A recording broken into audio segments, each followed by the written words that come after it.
Welcome to the Stronger Than Steel podcast with your host, Austin Davidson and John Keir, talking Steelers all the time. Now, here's Austin and John. Hello, and welcome back to another edition of the Stronger Than Steel podcast. My name is John Keir, and joining me, as always, is my co-host, Austin Davidson. Heyo. It is Season 4, Episode 3.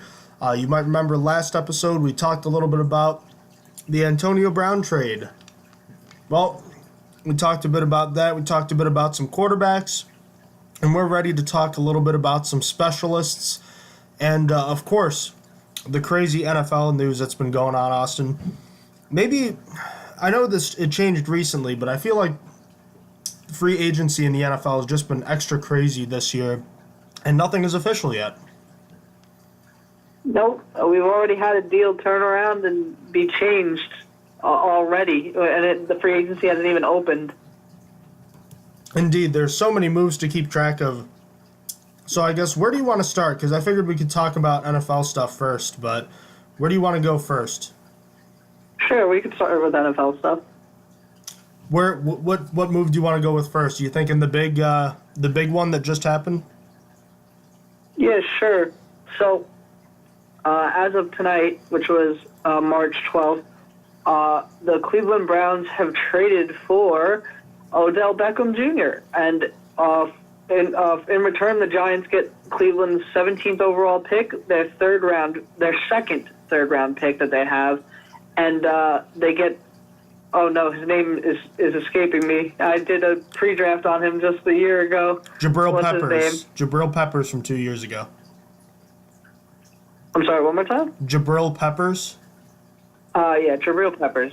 So that's what the Giants get. And obviously this is a big deal. Jarvis Landry and Odell Beckham are reunited, and suddenly the Browns are not looking like the embarrassment of a team they were just 2 years ago.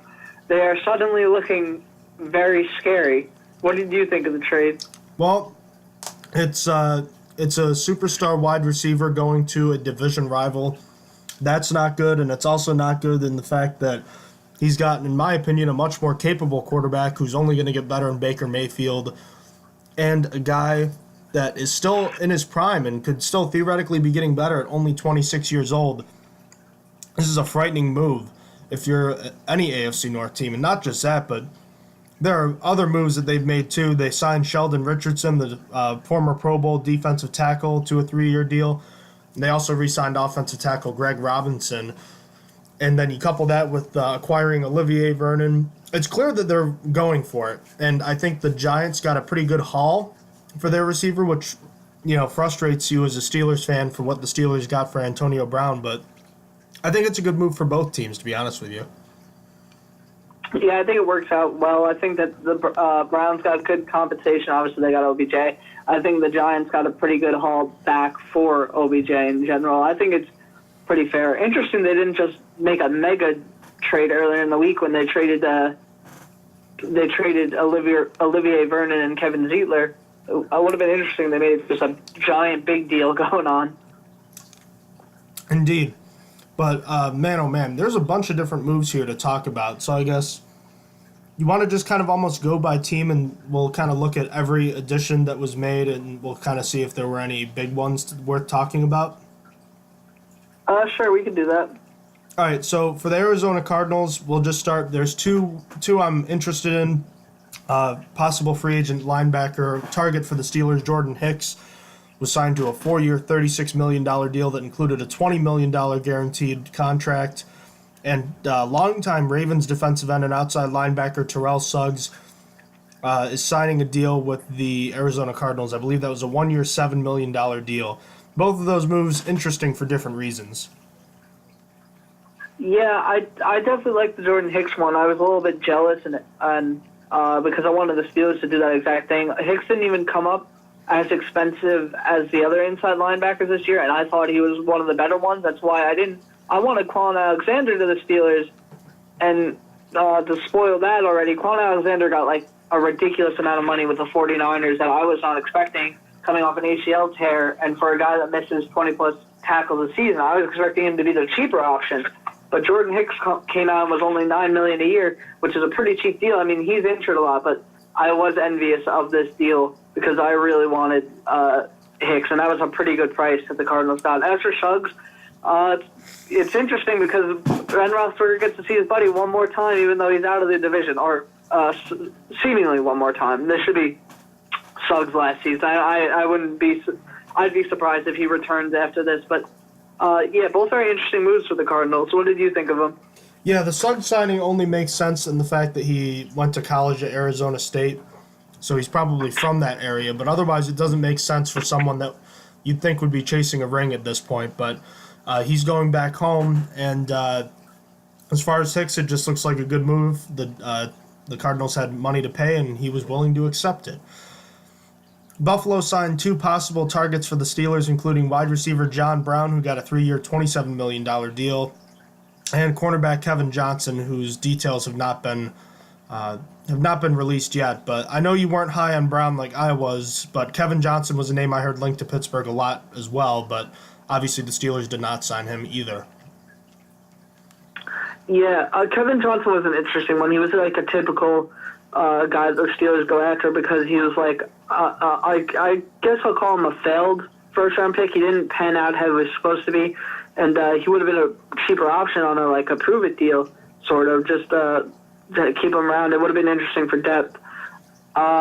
And yeah, they signed another wide receiver too. I forget. Cole Beasley. They got 2, and Josh Brown I wasn't as happy with. I thought for $9 million is a little too much.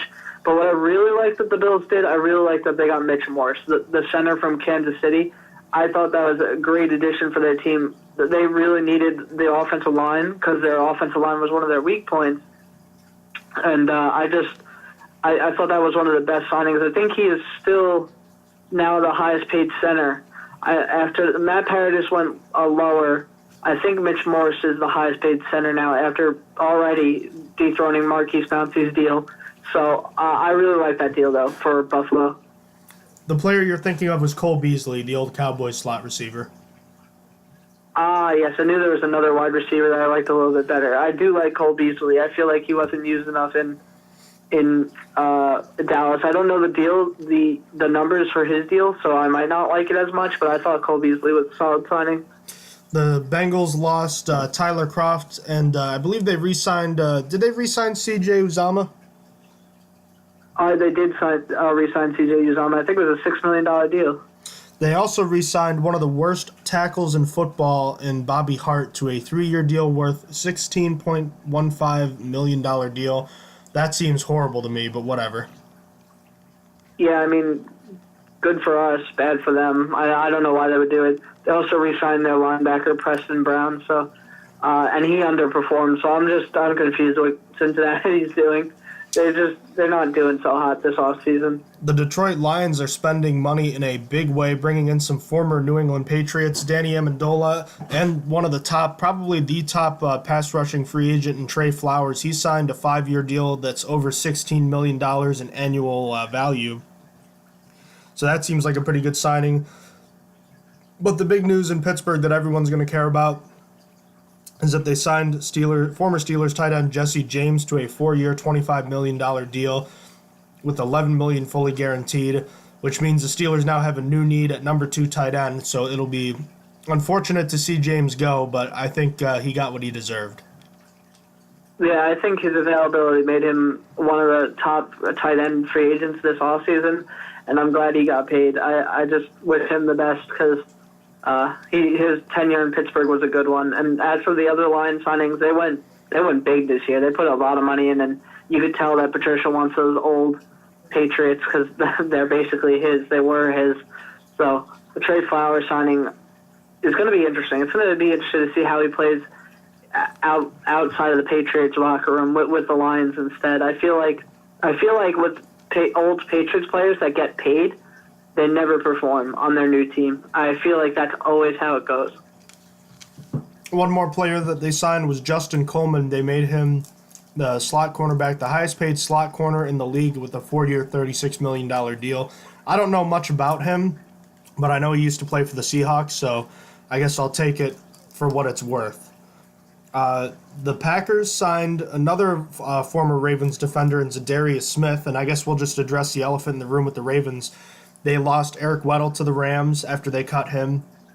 We already talked about Terrell Suggs, who's a big locker room guy as well. They lost Zadarius Smith, their best edge defender, and they lost C.J. Mosley to the Jets too. So they just lost 4 defensive starters and 2 big guys in the locker room. Yeah, they're not doing so hot, to say the least. I think the Ravens are in for an awakening. I believe it's 3 teams from each division don't make the playoffs. 3 different teams make the playoffs every year from each division is what I'm trying to say. And I think the Ravens are going to be one of the teams that fall out. Because without their defense to keep teams from scoring less than 20 points a game, that offense isn't going to be able to keep up. That offense is going to be terrible, and they're going to be exposed. And I'm here for it. I think I want to make a hot take, bold prediction that the Ravens are the last team in the division this year. I think they're going to be the worst team. You do mean conference, not division, right? When you say 3 teams. Oh yeah. I meant each conference. I'm sorry. 3 teams from. Just wanted to clarify. 3 teams from the AFC and 3 teams from the NFC. Okay, just wanted to clarify.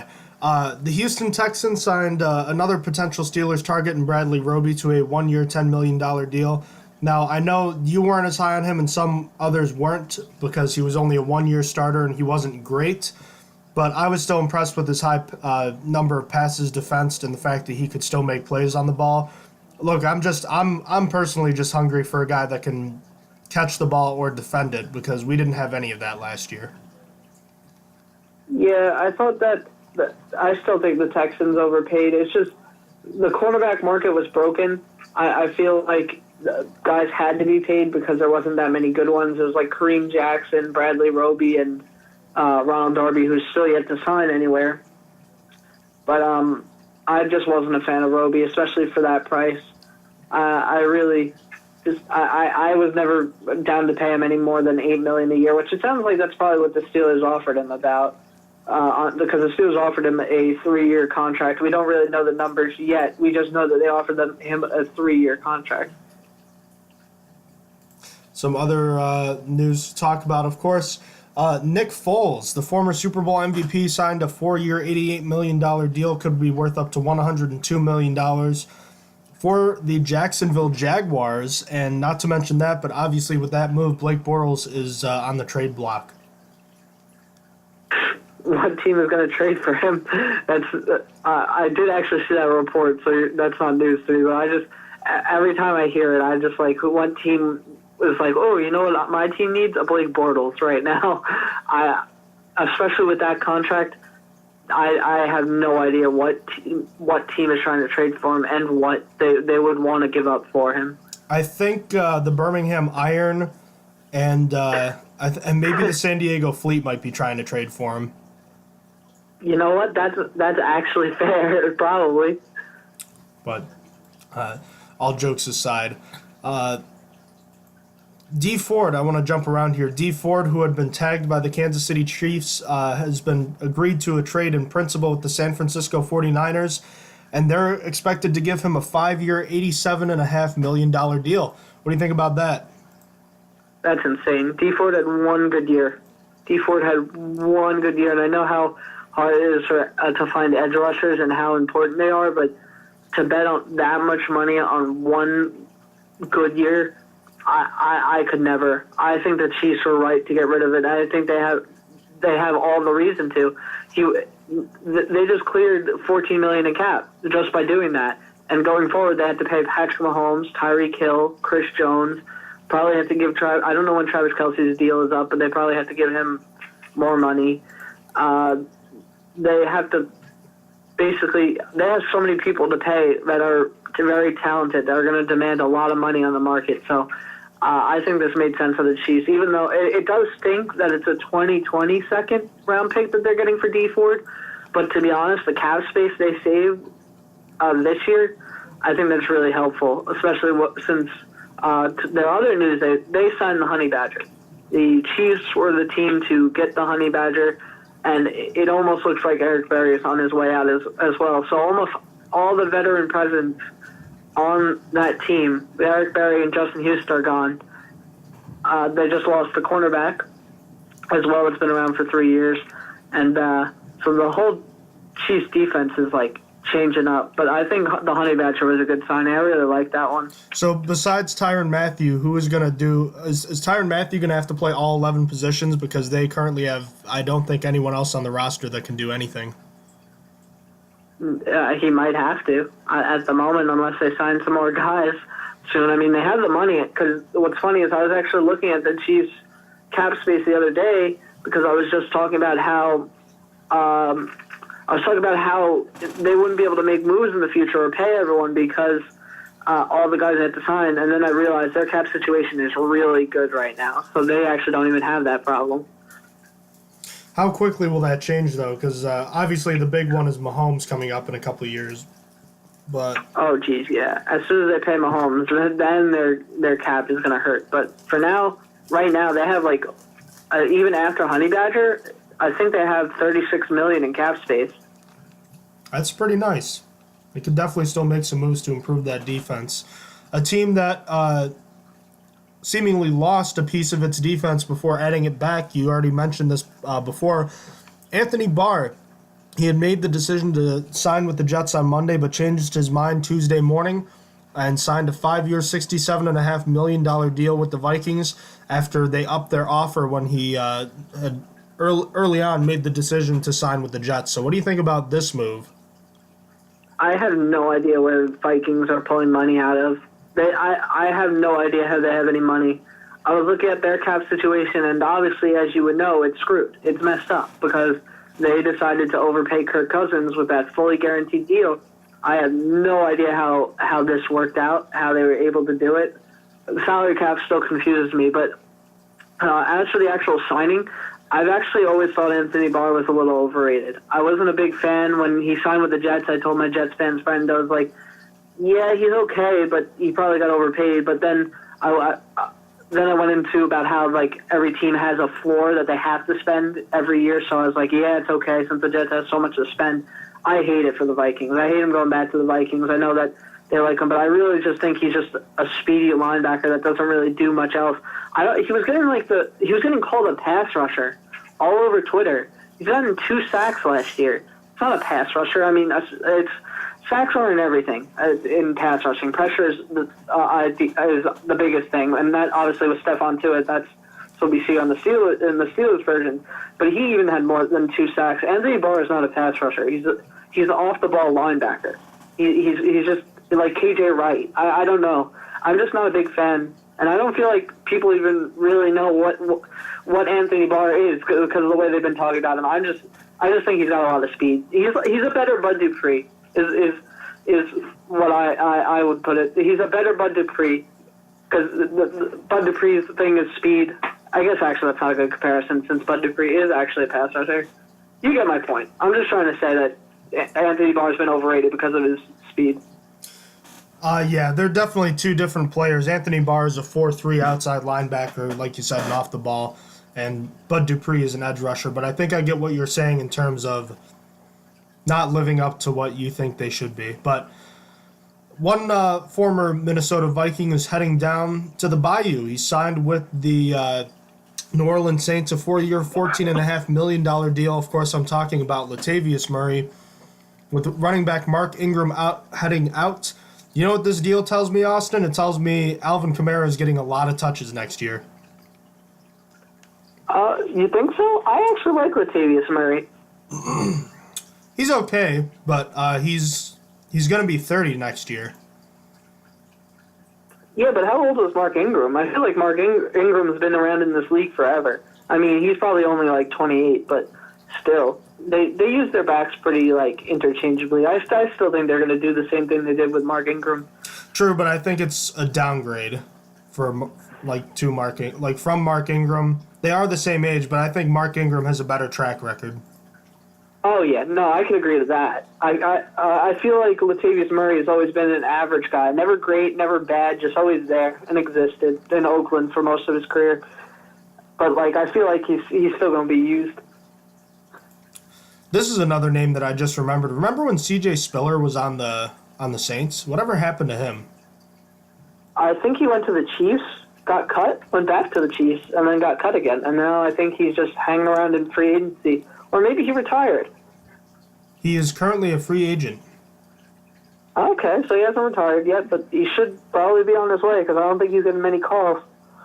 C.J. Spiller played with New Orleans in 2015 after being released by the Bills in 2014, then played with the Jets and Seahawks in 2016.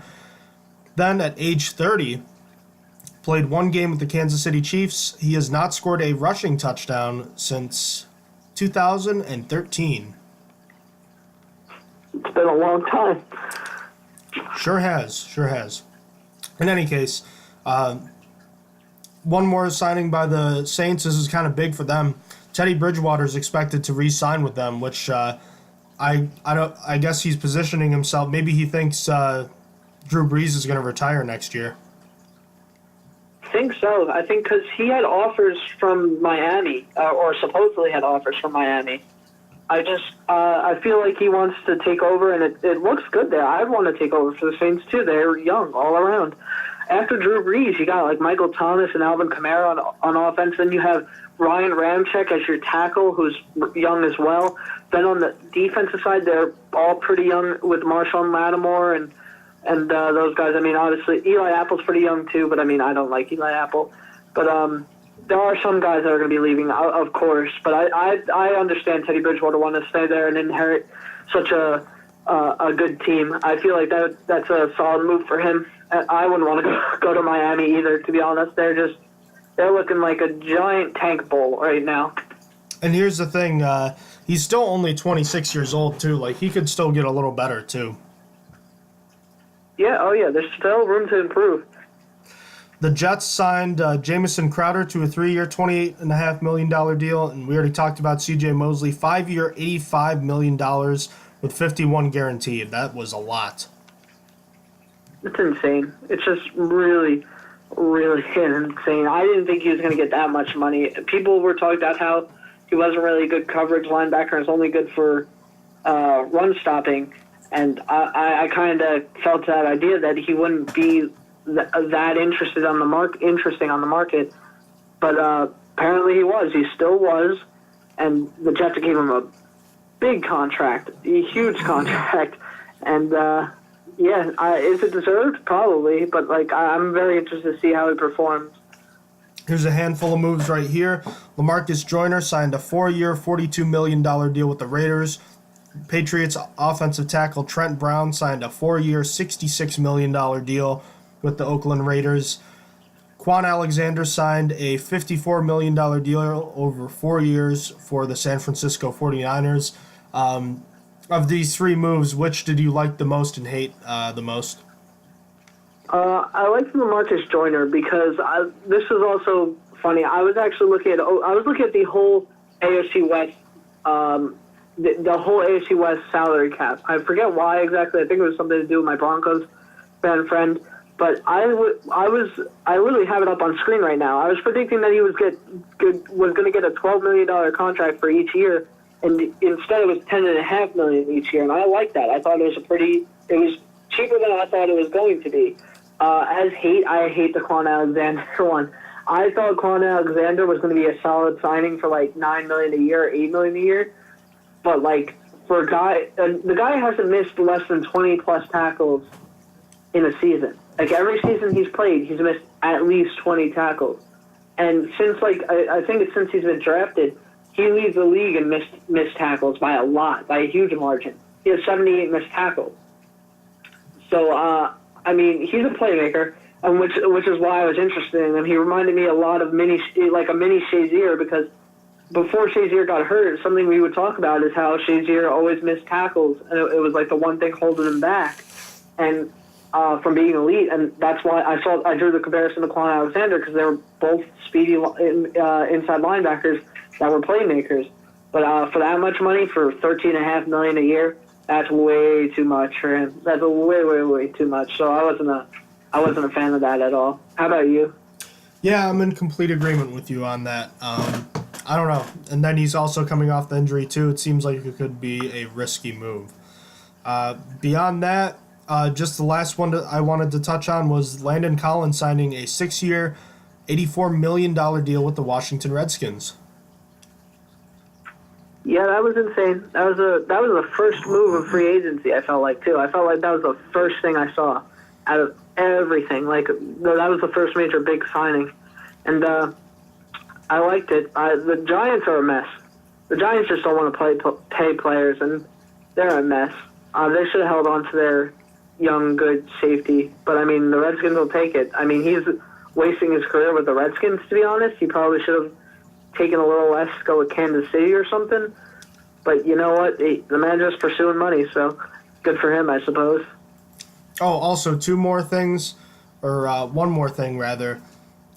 Longtime defensive end for the Miami Dolphins, Cameron Wake, who has 98 career sacks, is signing with the Tennessee Titans. Oh, I got one more after that, too. I like Cameron Wake to the Titans, but actually my favorite free agent signing so far is actually Matt Paradis to the Carolina Panthers. I thought that was the best deal I saw all weekend. I know Matt Paradis is coming off a broken fibula. I do know that, but he's been recovering good. Like, his recovery has been fine. I've seen it on Twitter and stuff. At his best, he has been the best center in the league. He's definitely top 3 still in my mind before he got injured.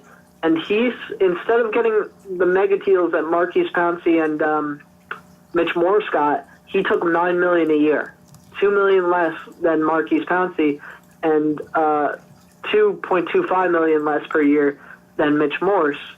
And I thought that was a great signing by the Panthers because he's a good center. He's one of the best in the league. I mean, we're going to see how he bounces back from the fibula. I'm sure that's why he didn't get the $11 million, is because he's coming off a busted fibula. But I love that signing. I thought it was a really good one.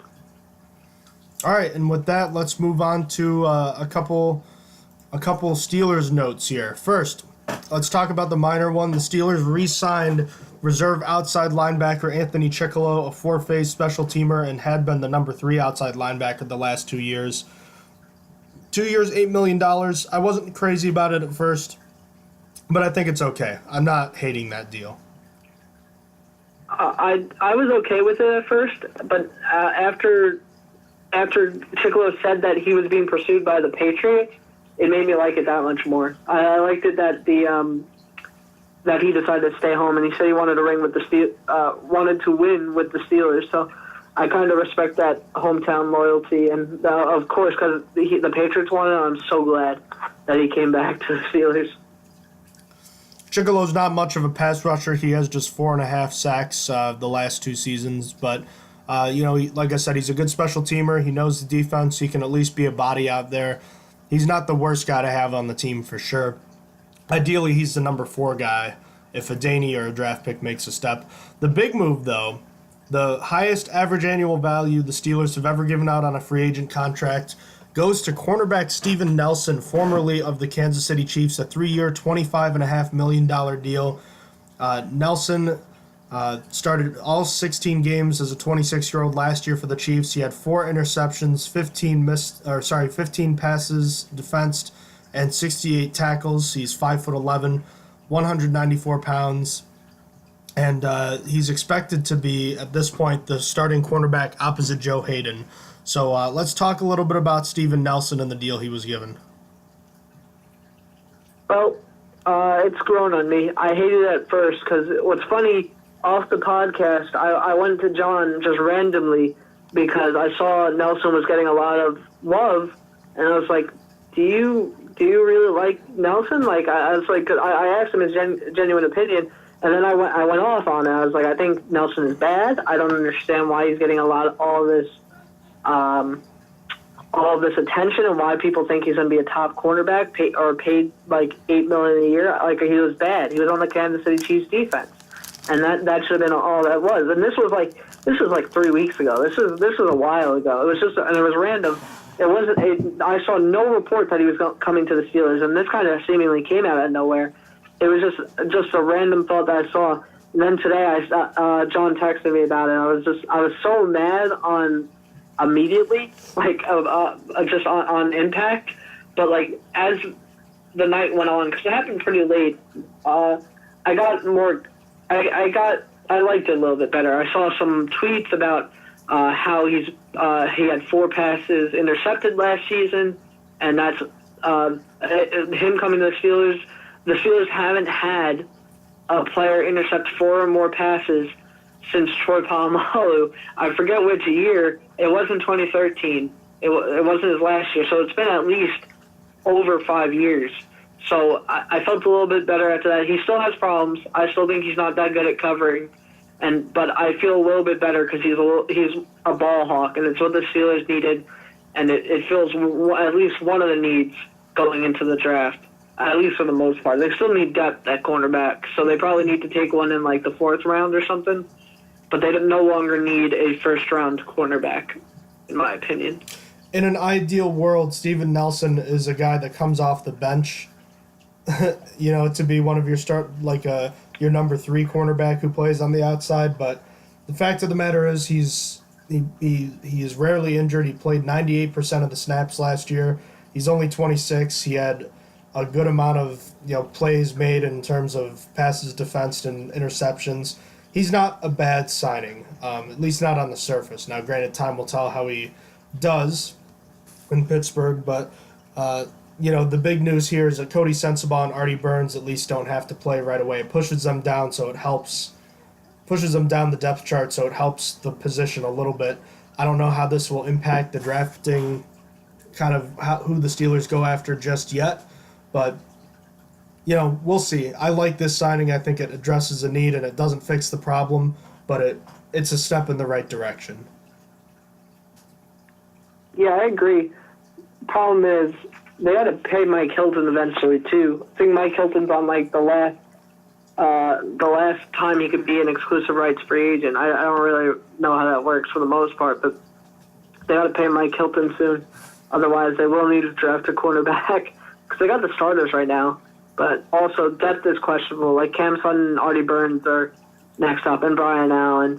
Hopefully they re-sign Cody Sensabaugh because he played really well at the end of last season. But then again, I said that the same dang thing about Artie Burns 2 seasons ago, that he finished the season so strong, and then he came out and was just the worst corner I had ever seen.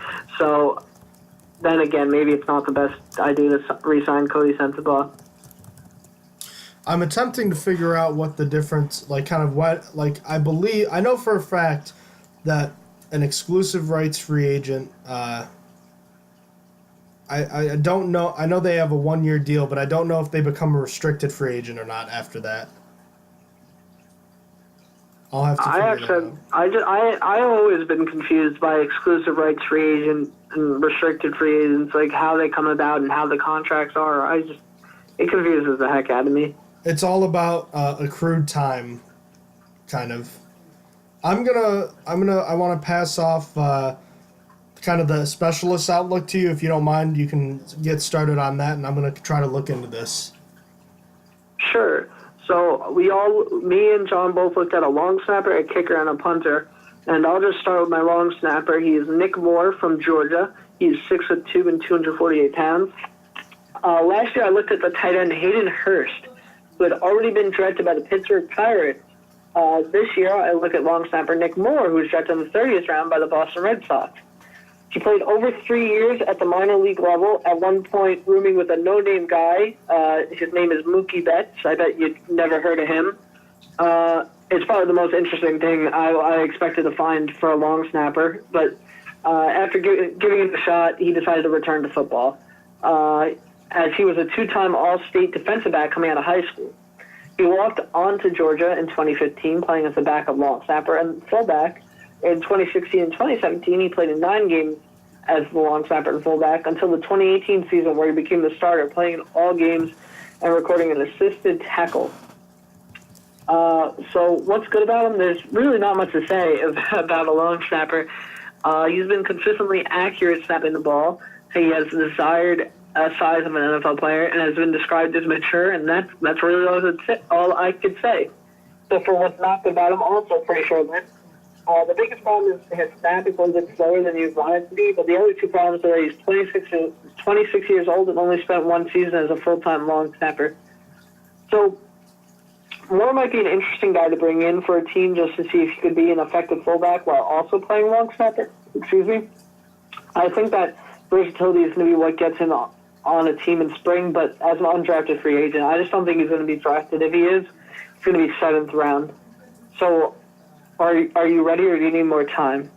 Oh no, I am all set here, so I can explain it real quick. So, the free agents that are getting signed right now are unrestricted free agents. These are guys that are not under contract with NFL teams, and the only thing that can prevent them from signing anywhere is when they have the franchise tag placed on them. This is after, of course, a rookie contract has expired, and the difference between unrestricted and restricted free agency is that restricted free agents have less than 3 years of accrued seasons when their contracts expire. So an example is B.J. Finney this year. The Steelers placed a 2nd-round tender on him. Tenders are basically a value that you place on a player. There's the low round right of first refusal. There's the 2nd round and the 1st round. So I believe the 1st round is like a high amount. It depends per position, but basically you slap that tender on them. A team can create an offer sheet for this player to sign them, but if they sign that player, the Steelers get 2 first-round picks from them, or the Steelers could theoretically match that offer. So that's what restricted free agency is. And right now with B.J. Finney, if a team wanted to have an offer sheet for him, you'd get a 2nd-round pick for him. So that's what that is. And an exclusive rights free agent is even less freedom. These players have less than 2 accrued seasons, and Mike Hilton, as we know, is the biggest exclusive rights free agent for the Steelers. There's nothing that can be done with these players as far as, where they can't get signed by other teams. They basically can either sign with the team they're on or they don't play. And the salaries are very minimal, which I'm sure Mike Hilton's not making a lot of money this year. So basically, Mike Hilton, after this season, will become a restricted free agent. And then after that, if no deal is made, he becomes an unrestricted free agent. So does that make sense? You kind of go from exclusive rights free agent to restricted free agent to unrestricted free agent. And that's assuming you don't, because, most rookie contracts are 4 years. So that in that case, you go right to either restricted free agency or unrestricted free agency. Okay, that's interesting. So, for example, next year, is Matt Filer considered an exclusive rights free agent again? Because I know he was this year with Mike Hilton. Or did he technically get an accrued season last year, not just this past season and the season before that? Ooh, I'm not entirely certain because I don't know how much time because he was on the Houston Texans in 2014, and he was also with the Steelers the last 2 years. He played in 11 games this year and 5 games last year. Was he on the practice squad at all in 2017? I don't think he was. Or wait, no, I think he was. I don't know. It's tough because I don't know exactly how long they were on the team. You know what I mean? Yeah, I got you. Yeah, it'll be interesting. That's the thing I was mostly confused about. I knew what restricted free agents were. I understood the tenders, the exclusive rights free agents specifically. I didn't understand how that one worked. Exclusive rights free agents are typically the later round guys that get cut, that get signed to other deals, like a Matt Filer, or are undrafted like a Mike Hilton. So they're not guys that are drafted high or whatnot. These are guys you're getting in camp as UDFAs and you're signing them to 1-year deals, basically. Got it. We good. Did you want to continue with what you were talking about? No, I finished up my long snapper. Did you want me to go to my kicker, or did you want to do your long snapper first? All right, I'll talk about my long snapper. I forgot. There's not really much to say about long snappers, but yeah, I guess we kind of got bit in the butt a couple years ago when the Steelers drafted Colin Holba, huh? Never forget. Oh, my God. So I decided to talk about Dan Godsill, the senior from Indiana, a second-generation long snapper at the college ranks. His father, Dave, was a long snapper for Dayton back in the day, and he was actually an all-conference linebacker at his high school, Dan Godsill was.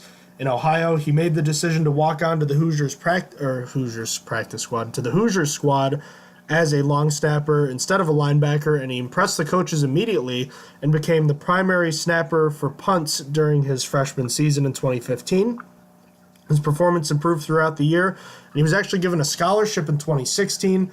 His hard work paid off, and he became the full-time long snapper permanently in 2016, a job which he never relinquished during the last 3 years of his time at Indiana. He finished with 9 career special teams tackles in 4 seasons, with a whopping 7 coming in his freshman season, which was kind of confusing, but yes. So the positives with his game: he's an experienced long snapper with a father who handled the same duties in college. He's got plenty of experience to fall back on. And although it's a pretty simple job in the NFL, he was still a cut above the rest, which is why we're talking about him right now. So it's possible he could be drafted. But he's also a taller-ish player for his position, and what he lacks in bulk, he makes up for in speed and lateral quickness, and simply experience as far as being a former linebacker in high school. He still has those instincts when it comes to pursuit and tackling. So that's good to have in a long snapper, because ultimately they are a defender after they snap the ball on punts. The negative, though, I just touched on the lack of bulk. He's 6'4", but only 241 pounds. That's pretty lean for a guy that's going to be trying to cover punts in the NFL. And, scouts are worried about how he's going to protect after he snaps the ball, because he still has to keep people from getting through the A-gap. That's kind of a big deal, because we've seen a lot of kicks don't get blocked off the edge, Austin. As you know, most of them will get blocked if they come barreling right over the middle. That's usually where trouble comes. He likely won't last in the league if he doesn't gain 10 to 12 pounds. And despite being a solid snapper his first 3 years, there was a noticeable difference in velocity this year and low snaps. And although it typically wasn't a problem throughout his career, it's still a concerning trend since, snapping is about 85% of his job. So there's not a lot to say about Godsoul. Can they snap the ball well? Long snappers, can they cover punts well? And although he's experienced and he knows what it takes, he still has some steps to take if he's going to last. As stated before, he needs to bulk up a bit, cut down on the low snaps, increase velocity. So as we know, timing is everything with punting and kicking, so if your velocity on these snaps is not cutting it, you're really hurting your team. But look for him to catch on somewhere, and I think by this time next year we could see him kind of going from team to team in the NFL. So I think he's a possible option in the future, but just not there right now. So let's talk about kickers, and I guess before we get into kickers per se, let's talk about the kicker position in general, because that's the most tumultuous position as far as specialists go. And just a brief overview, there's only 3 specialists on the roster right now. No punter. Jordan Berry's a free agent right now. We've got Cameron Canaday, the long snapper. I would have to assume he'll be back. And the kickers, Matt McCrane, who finished in Week 17 with 3 field goals, he's back on a 1-year deal with no signing bonus. As is Chris Boswell, who has 4 years remaining on his $16.5 million deal with a $1.2 million signing bonus. So the big question here before we get into the kickers, is he going to rebound? And if not, who's going to replace him? I'm hoping for a rebound. I think it is going to happen, but I'm not exactly confident. He definitely needs competition brought in other than Matt McCrane, because while Matt McCrane hit all 3 field goals, which Chris Boswell didn't do a single time all year, Matt McCrane didn't have leg at all. Those field goals were close, and I think the longest one he hit on that ending game was 49.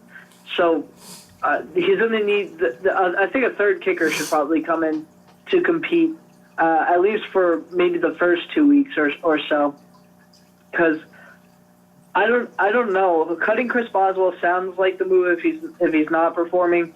I hope that they can commit to him, because he was so good for that one season. But I mean, it is what it is. It's a business, and if he's not performing, you got to move on. But I'm not sure Matt McCrane is the answer either. He's cheap. So, like, if he misses the field goals like Boswell, it's not as disheartening and hurtful. But, I mean, you kind of – I'd rather spend the money and have a good one than have a cheap one that does bad. I don't know. Give me Younghoe Koo from the Atlanta Legends. That's all I'm going to say. That'd be a solid signing. He's probably heading towards an NFL team anyway. Back to. Either him or what's his name, Fry from the Orlando Apollos. Yeah, he's been pretty good too. They've both been. They're the only two perfect kickers remaining. But look, I think the point we're trying to get across here is we're not, sold on Boswell rebounding to form. And as far as McCrane goes, we're just not sold on him either. So is it possible we carry 3 kickers into training camp? It's a possibility. I kind of hope not, but it is a possibility. I think it is, but I think it's more likely that either McCrane gets cut and then someone else is brought in, or they just stick with these 2 guys. Yeah, no, that would make sense. If it's either... I think that's the best, because you can't just cut Chris Boswell and have Matt McCrane challenge him. It's got to be Chris Boswell is the reigning champ, and whoever's up against him is the challenger. And next, it's going to be the next challenger up in that, like, it's going to be like that. So Matt McCrane's out, then new guys in to challenge Boswell. All right. With that being said, let's talk about our kickers. You have a young man, I believe you share the same name, don't you? Yes, Austin Seibert from Oklahoma. He is 5'9" and 214 pounds. And coming out of high school, he's ranked as the top kicking recruits from some schools and top punter at others. Regardless of what teams wanted him, he was one of the top guys, or for what teams wanted him for, I'm sorry. He did both at Oklahoma, but in his freshman season, he was better known for his punting, being a semifinalist for the Ray Guy Award. However, he still went 18 for 23 of 23 on field goals with a long of 56 and 70 of 72 on extra points. In 2017, he took on the job of kickoffs as well as place kicker and punter. He went to 11 for 16 with a long of 39 that season, and then went 72 of 74 on extra points. Finally, in 2018, he was served first-team All-Big 12 accolades as a kicker for making 17 of 19 field goals with a long of 42 and going 87 of 88 on extra points. Then received an honorable mention nod at punter for 40.9 average, 11 fair catches, 9 inside the 20-yard line, and on 31 punts. Wow. I'm struggling to get the stuff out for Austin Seibert. I don't know why. Hard for me to read. But anyway, while not ideal, he has shown adequate punt time as an emergency punter if it was really necessary, so that's always a good thing. But Seibert is definitely a stronger kicker, in my opinion. Some may say his numbers don't look good, but some misses have been due to bad snaps, so he could have had a higher percentage than what he actually ended up with. Then another thing is he has experience kicking in stressful postseason games, which is a plus, and his kicks are fast, so they're less likely to get blocked. Then for kickoffs, he has an 83% kickoff percentage, so that's pretty good.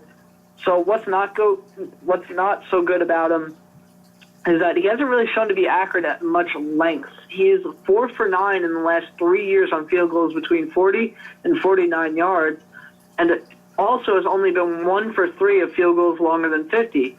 So he doesn't even have a lot of experience there. Then he's just not going to make it as a punter in the NFL, and it's as simple as that. Like I said earlier, he could market that he could play emergency punter, but that's it. There's no way he could do both. That's not expected in the NFL anyway, but it's just if a team drafted him with the idea that he's going to be a punter, it's not going to work out for them. So Seibert's production just worries me. He doesn't really stand out as a kicker or punter, despite doing both at Oklahoma. I did say he was a stronger kicker than he was a punter, but even his kicking doesn't really enthuse me. It doesn't sell me that he's going to do good in the NFL. Even with a lot of bad snaps, that production worries me. 4 for 9 on field goals between 40 and 49 yards is not NFL level. That's almost exactly what Chris Boswell did this past season. That number just looks familiar to me. Anyway, his kickoff ability is good, but that's not enough to really save his stock. For me, I think he could be a late 7th round, like mystery relevant, but more likely he's an undrafted free agent as well. So let's hear about your kicker. Before we do, Austin, I have some heart-stopping breaking news for you. Le'Veon Bell has dropped his new mixtape, "Life's a Gamble" by Le'Veon Bell, and according to, No, you keep going.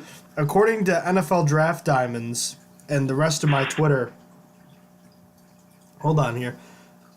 Bell's music sucks and it has the same beat in every song, and he's gonna play you all by listening to his horrible mixtape, and he's announcing that he's going into full-time music and his ploys to get us all to listen to it. Oh boy. Wow, what a shocking career move. He bamboozled us. He got us real good. Oh boy, I bet the music is so good because, we all know Le'Veon Bell is great at just me. Of course, just a great rapper. Everyone's analyzing it because they're trying to figure out if he dropped any hints. Albert Breer just retweeted 3 tweets about how it sucks. 4, and so far no information about it. But we're talking about Le'Veon Bell's rap career, so I'm glad he did something productive over the year that he had off. Speaking of Bell, though, I know you saw this, but he had that cryptic tweet yesterday where it was like decisions or whatever. People seem to think that he's not getting the deal that he wants, and the Jets are prepared to walk away with kind of pull their offer from him if he doesn't sign soon. There's some league officials who believe his offer is going to be as low as $11 to $12 million a year, which, remember, the Steelers offered, I think it was something like, through the first 3 years, it was something like $15 million a year, and the franchise tag was $14.5 million. So he would need to make $33 million over the first 2 years for him to basically make up what he lost this year. It's going to be a ridiculous amount. It shows you how it's not going to pay off for him. I mean, we could be surprised, and the Jets deal is like $16 million, and it's just been overplayed that he's not getting the deal he wants. But realistically, he just, instead of setting up how a player should go about trying to get their money and maximizing their contract, he showed how a player should not if he really truly gets the 11 to 12 million, because the franchise tag would have been more if he played on it. So, it is what it is.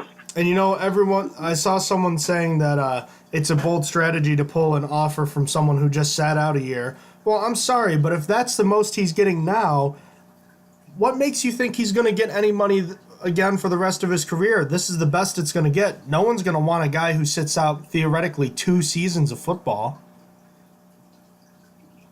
I wouldn't. I don't blame any team for not wanting that. That's pretty rough. You got to be in football shape. I mean, the original reports before free agency hasn't technically started, but the original reports were that Le'Veon Bell was out of shape and fat already, and that he was going to have to get back into football shape before, in training camp. So that's after 1 year. After 2 years, it probably would have been even worse.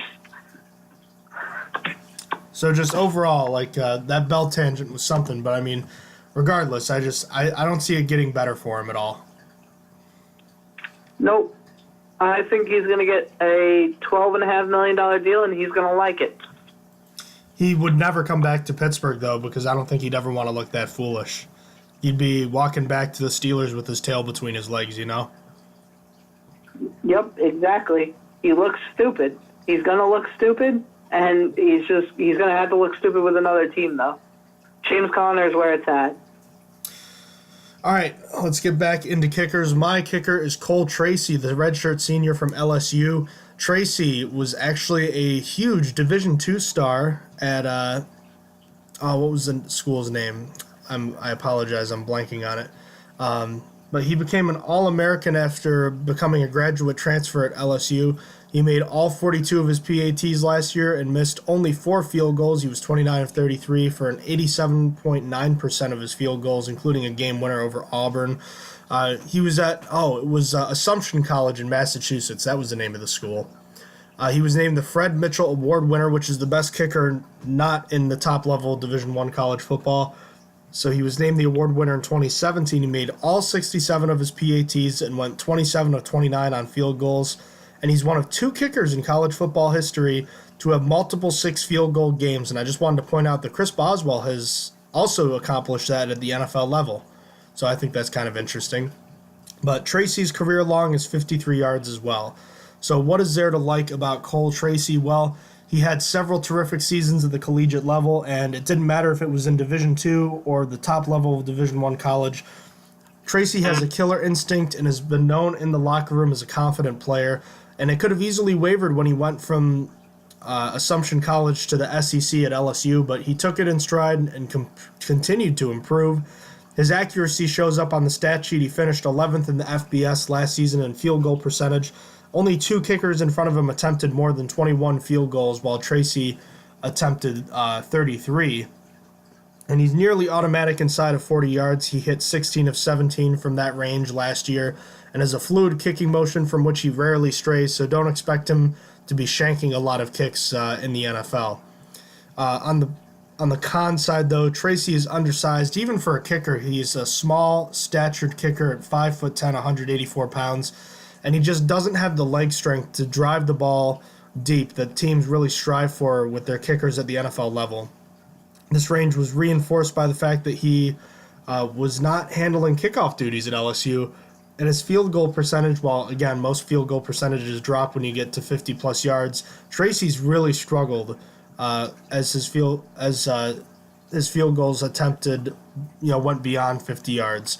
Scouts are just worried that he's not going to have the ability to drive the ball with further with short line drives, as those kicks still tend to die short of the goalposts for him. So, Tracy's spot-on accuracy and killer confidence is going to give him a chance in the NFL, but the problem is he's never going to be an elite kicker because he's never going to be able to hit those deep field goals that teams really like to have. You think about a Justin Tucker, he can hit those from deep. Sebastian Janikowski for years was able to hit deep field goals, but he's not going to be able to do that. And that's not necessarily a bad thing because Sean Swisham was a very good kicker for the Steelers for many years. I always struggle with that name now. Sean Swisham.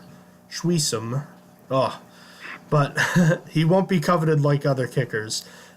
He might be drafted, I think, but I just don't expect teams to want to draft a guy that has limited range like that. I think when you're taking kickers, you prefer to have the guy with the big leg instead of the guy that is pretty accurate but has limited range. So expect for him to be competing for a job, but he's just probably not going to be able to be a kicker, at least not at first. Now, we'll see where he goes possibly if teams struggle at the beginning of the year with their kicking issues, but time will tell. He's also not a guy you want doing kickoffs long-term for whatever that's worth, which I don't happen to think it's worth much because, as we've seen in the AAF, I don't really think we're missing kickoffs at all. Oh, no. I don't miss kickoffs whatsoever in the AAF. It's made it more fun. Agreed. So now let's talk about punters, and the Steelers' only free agent at this specialist area is Jordan Berry. Is it possible he doesn't come back, and do you want him back, or would you rather have a draft pick? What's funny is you asked the same question last year. I would have said, heck no, I don't want Barry back. But at this point, it's just like, I'm surprised the Steelers are even considering moving on. I mean, I guess they're letting him test the market or something. I don't know. I'm confused. I mean, Barry started off the year rough. Kind of was a little bit of confirmation bias. I was like, yeah, they should have stuck with Matt Weil, and Jordan Berry sucks, and all this and that. And then Barry kind of turned it up towards the end, or towards the middle, and then just was average at the end. And at the end of the day, he finished as one of the worst punters in the league, even though he finished the season okay. It was just he had a really bad start. So I'm ambivalent. I really don't care at this point. If they want to sign Jordan Berry, fine, as long as it's not a lot of money. If they want to get a rookie or an undrafted free agent or whatever, fine. I don't actually really have an opinion on this because you could argue that anyone could really do better than Jordan Berry because he's the 28th ranked punter in the league, so they probably should. But I mean, I don't know. I felt like Barry did okay towards the end. I don't know. What do you think? I actually have more breaking news for you, Austin. Le'Veon Bell is going to sign with the New York Jets. Really? Yes, sir. Adam Schefter tweeted 2 minutes ago that Le'Veon Bell signed with the Jets, and you ready for this? This is the big number. 4 years, I want you to take one guess how much the total is. Is it 42 million? No, it's not. Oh my God, no, it's not that low. But it's not 60 million. It's 52.5 million, which averages out to just over 13 million a year. Oh boy. What a jerk. Good thing What he a sat out jerk. last year, though. Oh man, Steelers Twitter's about to blow up. Remember when he said that 60 million in cash was not going to be enough to play with the Jets, and now he's signing for less than that? Yep. What? He's so stupid. He's just so stupid. He got it so nice with the Steelers, but you know what? Whatever. It is what it is. You know, for as bad as Brown to the Raiders was for the Steelers, I almost feel like this is awesome for the Steelers. It's validation. It really is. Oh, he's so stupid. From what I'm understanding, from what I'm seeing on Twitter, is that he was the only one that the Jets were the only team offering him money in that range too. Oh my God! Really? From what I can Oh my understand, yeah.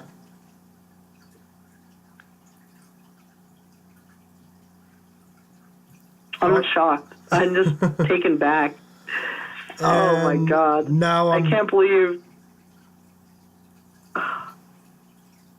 I'm sorry. You go. I was gonna say, now I'm just scrolling through his people trashing his mixtape again. Bell down the sideline, 15, 10, 5, touchdown. Jets as time expires and the Patriots win 42-7. Oh my, oh my. Oh, I love Twitter. Oh, God. Oh, what is this? All right, well, that's enough looking on Twitter right now. Let's wrap this up. So, yes, I was thinking about what you said with Jordan Berry, how a year ago today I would have been like, cut him, don't care, see ya, bye. But, yeah, I think this year, I think he redeemed himself well enough. I don't think he's that great, but, you know, I think in this situation, Austin, it's almost you kind of side with the devil you know instead of trying to see, like, the devil you don't know. At least he does his job. He might not be great at it. I think part of it is the directional kicking that Danny Smith has him, attempt to do way too often. But I don't think he's awful. But at the same time, if there was a Michael Dixon laying around in the draft, I'd want him, Yeah, but did you see, was your guy Michael Dixon? 'Cause mine isn't. Jake Bailey, you want me to talk about him first? Sure, go for it. He's not. All right, let's be honest. Nobody's is Michael Dixon in this year's draft, but he's still a pretty solid punter. A senior out of Stanford at 6'1", 200 pounds. He was a top 10 punting and kicking prospect coming out of high school in California. He decided to stay in state for college and became the kickoff specialist and was actually listed as a kicker in his freshman season of 2015. And although he never attempted a field goal and had 10 punts, he was, again, the primary kickoff guy. He only had 11 touchbacks on 65 kickoffs that year, but his leg strength improved over the next several years. He continued to be the main kickoff guy the next few seasons. He had 44 of his 71 kickoffs in 2016 landed as touchbacks, and then 58 of 83 in 2017 were touchbacks. And he took over as the punter his sophomore season of 2016 and was named an honorable mention All Pac-12 for averaging 43.5 yards per punt and had 22 punts down inside the opponent's 20-yard line with only 2 touchbacks. Those numbers improved to 45.4 average, 7th in the FBS that year, 24 punts down inside the 20-yard line, and 3 touchbacks in 2017. His average yards per punt dipped to 44.1 yards in 2018, but he still enjoyed a good season. So scouts already know that Bailey is a field-flipping guy as a punter. He has the ability to punt the ball 60 yards in the air with good hang time. And while some believe that hang time isn't the best thing about a punter, I still think it's pretty important. And he can actually hang it pretty well. Some scouts think he's actually got hang time that's already at an NFL level. And although this might have to do a lot with the coverage team that he played with, Bailey's punting unit didn't allow an explosive return. I believe it's either 15 or 20 yards at all in 2018. Bailey displayed another key ability in the fact that he could directionally punt well to keep the ball away from returners or make it easier for his gunners to track down the ball when they're trying to pin the opponents deep. Despite a poor season as a kickoff specialist his freshman year, his kickoff touchback percentage as a kickoff handler is 82%, and he had a lot of the tools and qualities that many teams are looking for in a punter. On the negative side, though, Bailey hasn't had much success in pooch punting. He hasn't learned it or just can't do it right. Most of his punts from within the opponent's side of the field end up being blasted out of bounds or were launched through the back of the end zone.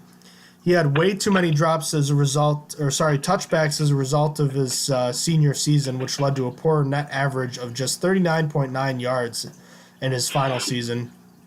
So bottom line, Jake Bailey he's got the tools you want in an NFL punter, but he's just lacking touch, which is usually something that takes time to develop anyways for punters, and he has true talent to drive the ball and flip the field for a team, and we know that could be quite a useful weapon for any team. And he has the most talent of any of the specialists that I believe I've analyzed at their respective positions. So I think this will give him the best chance of being drafted, and I think he will ultimately make a team this year. I think both are possible for him, more so than either of the other guys I looked at. So I think Jake Bailey is not Michael Dixon, but I think he's someone that could be, a tier below him. He'll have a chance. What about your guy? I have Mitch Wisnowski out of Utah. He is 6'2" and 220 pounds. As with most punters and kickers, it seems Wisnowski was an Australian rules football player growing up. However, he had a chronic shoulder issue that forced him to stop playing. In 2014, though, he took an eye at American football and caught the attention of Utah. He had to go a year somewhere else before going to Utah, so he went to Santa Barbara Community College in 2014, but then transferred over and started playing football for Utah in 2016. Where he won the Ray Guy Award as the nation's top punter. In that year, he led FBS in net yards per punt with 44.63 and also 50-plus yard punts with 30. He was also second in average yards per punt, where he averaged 47.7. In 2017, he was a finalist for the Ray Guy Award again, but didn't win with 43.9 yards per punt, ranking 6th in the league that year. He was still third-team Associated Press All-American, first-team All-Pac-12 that year. But finally, in 2018, he was an AP second-team All-American and first-team All-Pac-12 after ranking 10th in average yards per punt with an average of 45.2 yards per punt and also 24 of his 59 kicks being within the 20. So what's good about him? I think the first thing I noticed about him was his size. For a punter, he has the ideal size you'd want out of an NFL player.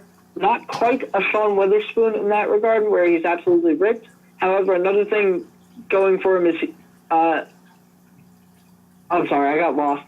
However, he still holds his own in size. Another thing going for him is he used to play Australian rules football, as I mentioned, and he can use his size to make tackles if he has to, because he didn't always play punter. He was a linebacker at one point. Then he actually even ran a successful fake punt back in 2017, and he looked like he was ready for some hits. Based on that, so I think that he could really run through people, and even at the NFL level, and that's especially impressive for a punter. Now as for his kicking, he's pretty solid at getting the right hang time and control of the ball that is needed, and he can expedite his kick if he really needs to get it out. But finally, he has experience kicking in excessive winds, so that's not going to have to be something to worry about once he gets to the NFL. But also, I forgot to mention, he has shown the athletic ability to go and get poor snaps, which he's gotten a few in college. Now, looking at his issues, the two biggest things have to do with his explosiveness. He only had two punts in 2018 that could be deemed explosive punts, according to NFL.com. And then also, he has been inconsistent at flipping field in clutch situations, which is obviously not ideal. Now, some may think this is the biggest problem, but I think it's fixable at the NFL level, but is how he kicked at times. Coming from the Aussie rules background, he kicked some delayed Aussie-like punts against overloaded fronts, which caused him to lead the FBS with 3 punts blocked this past season. To me, if he just works with the NFL coaches to get some help to just forget that old punting motion he sometimes does. This shouldn't be a problem. My final issue with him is that chronic shoulder injury that made him get out of football when he was younger. That combined with his toughness sounds like he's going to get hurt. Now, while he actually hasn't had a problem with the shoulder in college, all it takes is one tweak the wrong way to bring it back. So it's something to watch out for and something I was considering when looking at Mitchell. But so there are a few questions about his leg strength going to the NFL. And like I said, his kick's getting blocked, but I think both these problems can be fixed once he gets into training camp. He was once considered the best punter in the entire FBS after all. So I think he goes in the late round 6 or early round 7. So I do think he's going to get drafted. I think he might be the first punter off the board. But again, he's not a Michael Dixon. He's not going to be like that surefire, one of the best punters coming out of college. But he's definitely a decent one. All right, so all that being said, we've talked about a punter, kicker, and long snapper each. We talked about a lot of NFL news, and I still can't believe this Le'Veon Bell news. I'm trying to find out how much is guaranteed, but that has not been determined just yet, but I assume that we'll know by the time this episode has been posted. It's got to be somewhere up there. It's got to be, I'm going to guess it's at least 40%, at least, because of what he was going for. And I'm actually willing to bet it's a lot of it's guaranteed. It's so low that he had to win somewhere. I think it's going to be like upwards of 65% guaranteed. Okay, here we go. Adam Schefter, literally right on cue, just tweeted, Le'Veon Bell's 4-year deal has a maximum value of $61 million and includes $35 million guaranteed. I was close. I said 65. I was trying to do the math in my head. So it's over 50, but it's not over 50 by as much as 65%.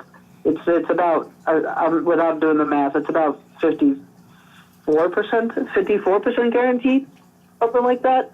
So, yeah, that's not, I guess that's solid, and I guess it goes up. I feel like he did that just because he said he wouldn't take less than $60 million from the Jets.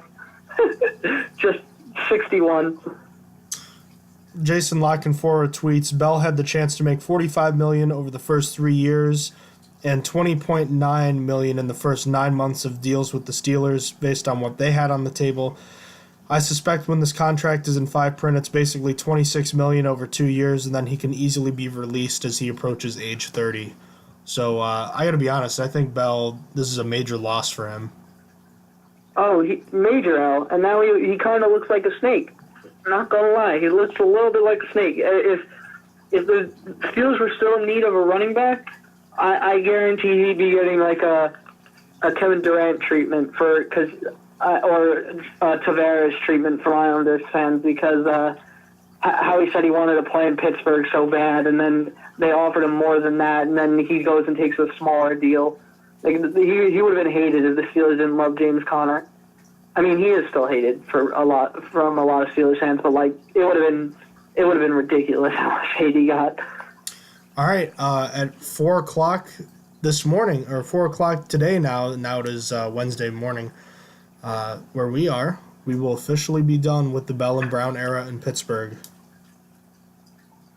Yep, bearing some unforeseen circumstances, maybe Le'Veon Bell reverses field. Maybe the Steelers decide that they didn't get enough compensation for Antonio Brown and they don't want to go through with it. We'll see. Hopefully that doesn't happen. Hopefully it's just over and done with. Indeed, but for now, I just wanted to, as always, thank our listeners for listening to the Stronger Than Steel podcast. If you have any questions, feel free to email us at strongerthansteelpodcast@gmail.com. Check out our various social media platforms on our website, strongerthansteelnfl.blogspot.com. We appreciate your support as always, and our next episode we'll be talking about interior offensive linemen with the signing of Ramon Foster and the tendering of B.J. Finney. We figured this will be a pretty low position of need as we go into the draft, but again, who knows? So we'll make sure to have you covered with at least 6 prospects going forward into our next episode. So as always, Austin, thank you for joining me, and Steelers Nation, thank you for listening, and have a terrific night. Have a good night. You have been listening to Stronger Than Steel podcast. Thank you for joining us today, and don't forget to check out our website listed in the description below.